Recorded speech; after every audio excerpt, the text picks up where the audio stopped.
पहले आपको दिखाते हैं गणपति बप्पा मोरिया की गूंज।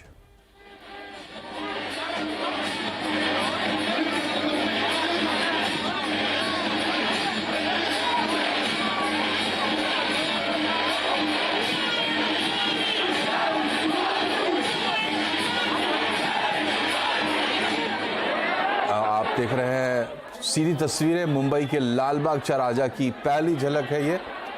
आज उनका पट खोला गया है, अभी से बस थोड़ी देर पहले उनका पट खोला गया और ये पहली झलक, पूरी पहली झलक आप देख रहे हैं लालबाग चौराहा की। ये मुंबई के लोअर परेल इलाके में ये मुंबई का सबसे मशहूर गणपति मंडल और उसके बप्पा की पहली झलक।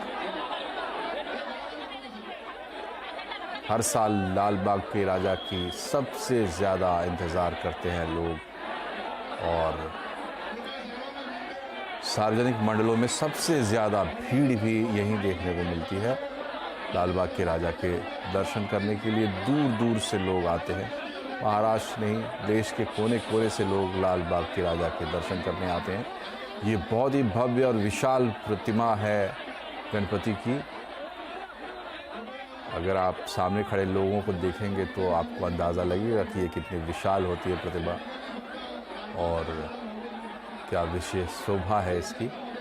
वो तो खैर सामने से महसूस की जा सकती है, लेकिन आप तस्वीरों के ज़रिए एक झलक देख सकते हैं और समझ सकते हैं क्या शोभा होती है लालबाग के राजा की। आम भक्त मंगलवार को यानी 19 सितंबर को गणपति का आगमन होगा आम भक्तों के घरों में, लेकिन लालबाग चौराहा की अपनी एक अलग ही परंपरा रही है। और मुंबई में गणपति के जो सार्वजनिक मंडल हैं उनको ज़्यादातर को राजा के नाम से पुकारा जाता है, जैसे लालबाग चौराहा, परेल चौराहा, चिंचपोकली चौराहा।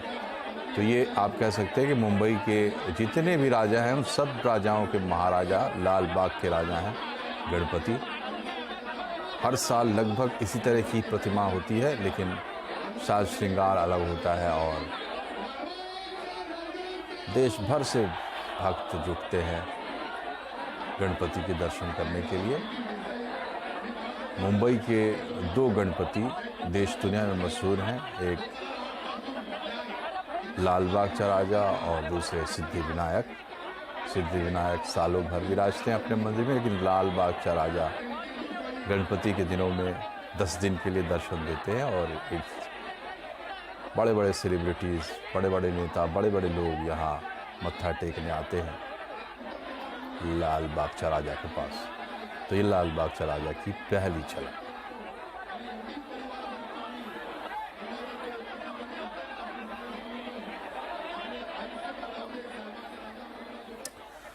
तो ये थी लालबाग के राजा की पहली झलक। और बढ़ते हैं खबरों में आगे। अनंतनाग में शहीद हुए कर्नल मनप्रीत सिंह का आज मोहाली के पास उनके पैतृक गांव में अंतिम संस्कार किया गया। आज चंडीगढ़ पहुंचने पर पंजाब सरकार के मंत्री ने श्रद्धांजलि अर्पित की। इसके बाद उनका पार्थिव शरीर उनके पुश्तैनी गांव मल्लनपुर करीबदार लाया गया। यहाँ श्रद्धांजलि देने के लिए बड़ी संख्या में आम लोग इकट्ठा हुए। नम आंखों से कर्नल मनप्रीत को अंतिम विदाई दी गई। पंजाब के गवर्नर बनवारी लाल पुरोहित भी कर्नल मनप्रीत के अंतिम संस्कार में शामिल हुए। वहीं पानीपत में शहीद मेजर आशीष धौचक को अंतिम विदाई देने के लिए लाखों की संख्या में जन सैलाब उमड़ पड़ा। भारत माता के जयकारों के बीच उनका पार्थिव शरीर गांव लाया गया। रास्ते में जगह जगह लोगों ने ही शहीद के पार्थिव शरीर पर फूलों की वर्षा की। मेजर के पैतृक गांव बिंझौल के शमशान घाट में उनको राजकीय सम्मान के साथ उनका अंतिम संस्कार किया गया। पत्नी ज्योति और बेटी वामिका समेत परिवार के लोगों ने सल्यूट करके उन्हें अंतिम विदाई दी। मेजर आशीष के पिता लालचंद और चचेरे भाई मेजर विकास ने उन्हें मुखाग्नि दी। अनंतनाग के कोकेर नाग में छिपे आतंकवादियों के खिलाफ सुरक्षा बलों का ऑपरेशन और तेज कर दिया गया है। यहां 3 दिन से आतंकवादियों के खिलाफ ऑपरेशन चल रहा है। इसी इलाके में मुठभेड़ के दौरान सेना और जम्मू कश्मीर पुलिस के 3 अफसर शहीद हुए थे। वहीं इस मुठभेड़ में घायल हुए एक और जवान की आज मौत हो गई। आज सुरक्षा बलों ने पूरे जंगली इलाके को घेर लिया और आतंकवादियों के जहां छिपे होने की आशंका है वहां आज सेना ने आईईडीज और रॉकेट लॉन्चर्स का भी इस्तेमाल किया। साथ ही उन्हें ट्रैक करने के लिए हेरॉन ड्रोन और क्वाडकॉप्टर्स भी लगाए गए थे। सेना के बड़े अधिकारी खुद मौके पर तैनात हैं। यहां कम से कम 3 आतंकवादियों के छिपे होने की आशंका है। अनंतनाग में सेना और पुलिस के 3 अफसरों की शहादत को लेकर विपक्ष और सरकार के बीच तू मैं शुरू हो गई है। कल विपक्ष ने बीजेपी हेडक्वार्टर में प्रधानमंत्री पर फूलों की वर्षा और कश्मीर में आतंकवाद के खात्मे के दावों पर सवाल उठाए थे। पी चिदंबरम ने शहीदों को श्रद्धांजलि न देने पर प्रधानमंत्री पर सवाल उठाए।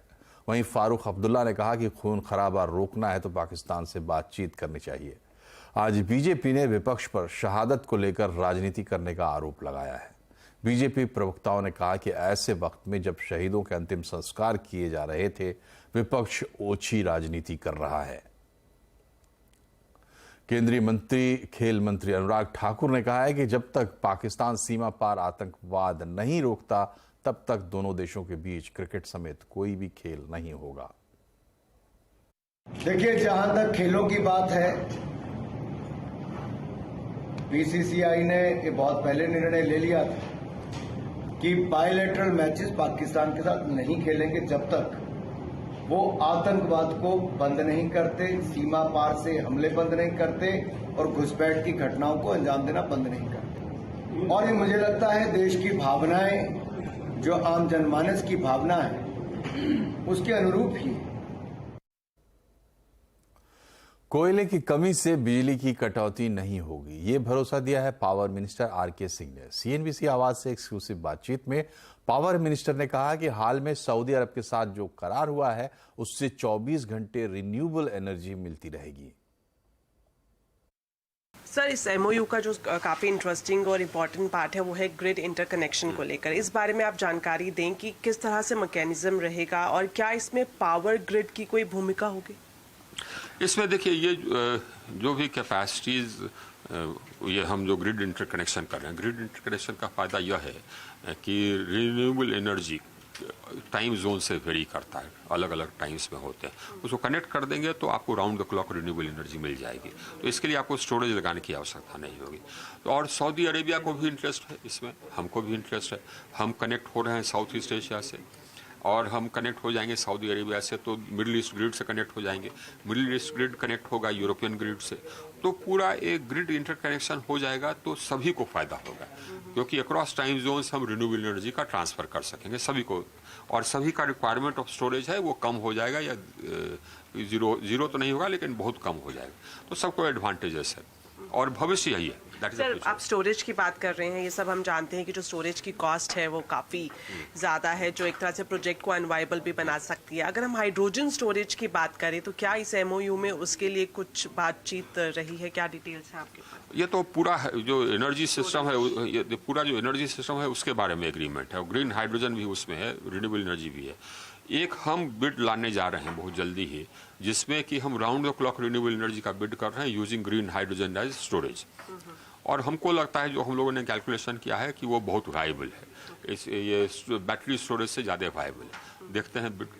ओके सर, 2 सवाल मेरे थोड़े दुनिया का पहला बिड में से। सर, एक मेरे आखिर के 2 सवाल, उसमें एक है एसेट मोनेटाइजेशन को लेकर। अगर पावर सेक्टर के एसेट मोनेटाइजेशन की बात करें तो जो टारगेट है वो क्या कुछ फिक्स किया गया है और अभी हम कितने आगे बढ़ पाए हैं उसमें? हमारे यहाँ पहले कुछ एसेट मोनेटाइजेशन हुए पावर ग्रिड में हुआ, जिसमें कि हम लोगों ने इन्विट किया, तो ये बहुत यूज़फुल था।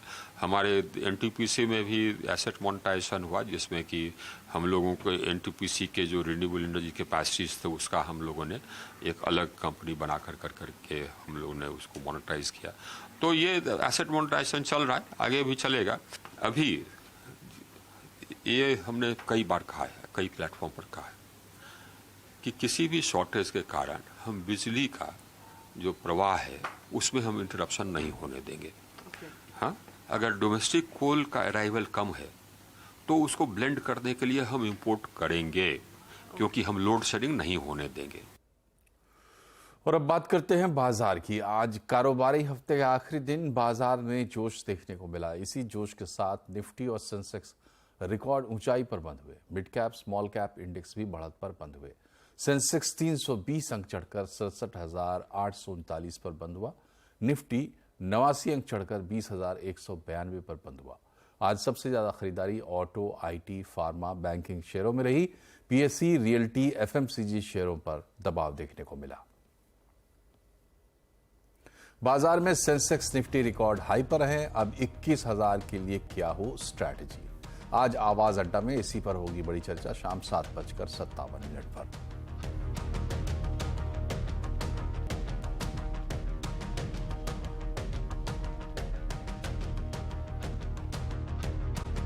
पर फिर से आपका स्वागत है। अभी हिंदी पखवाड़ा चल रहा है और हिंदी को लेकर एक बड़ी खबर, अच्छी खबर।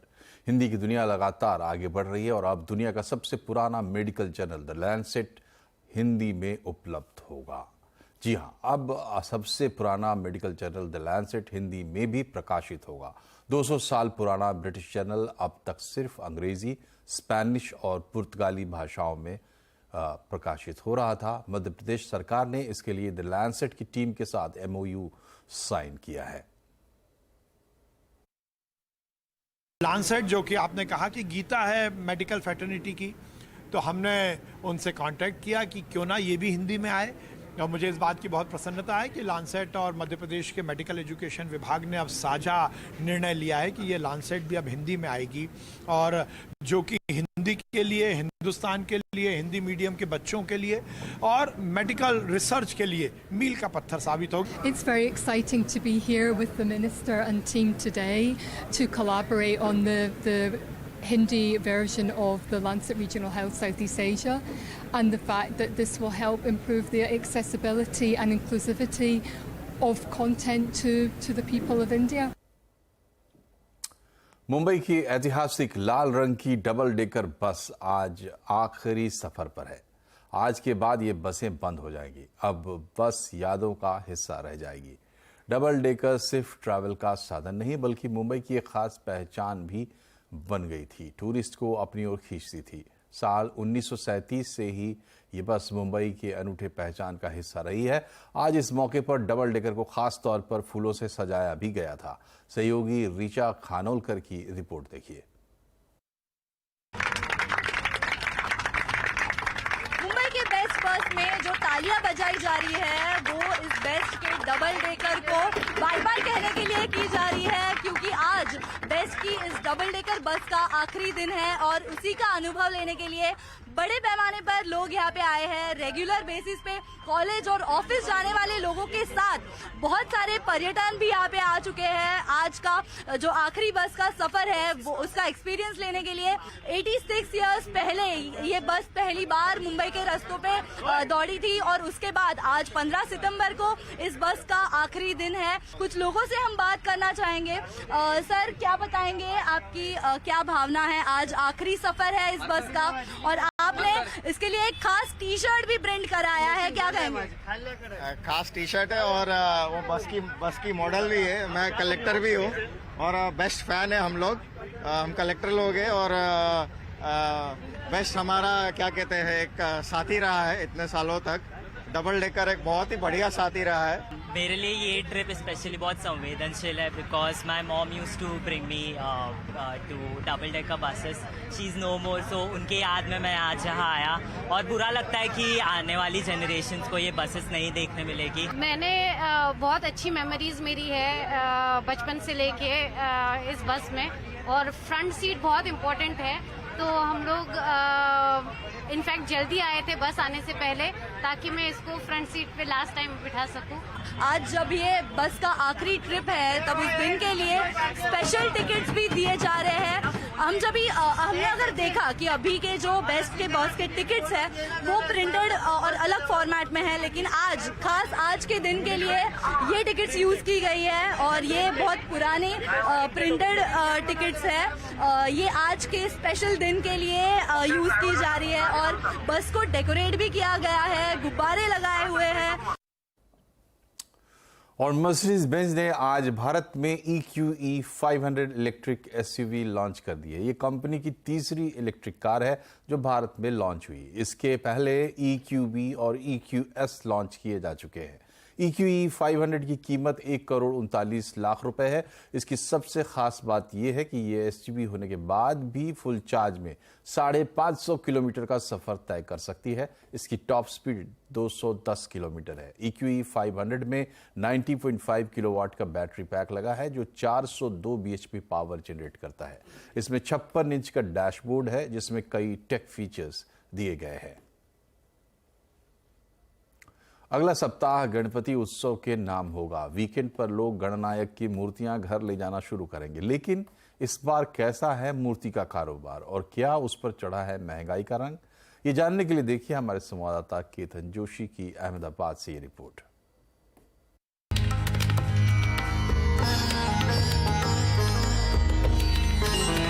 अहमदाबाद के गुलबाई टेकरा इलाके में पिछले 200 साल से गणपति की मूर्तियां बन रही हैं।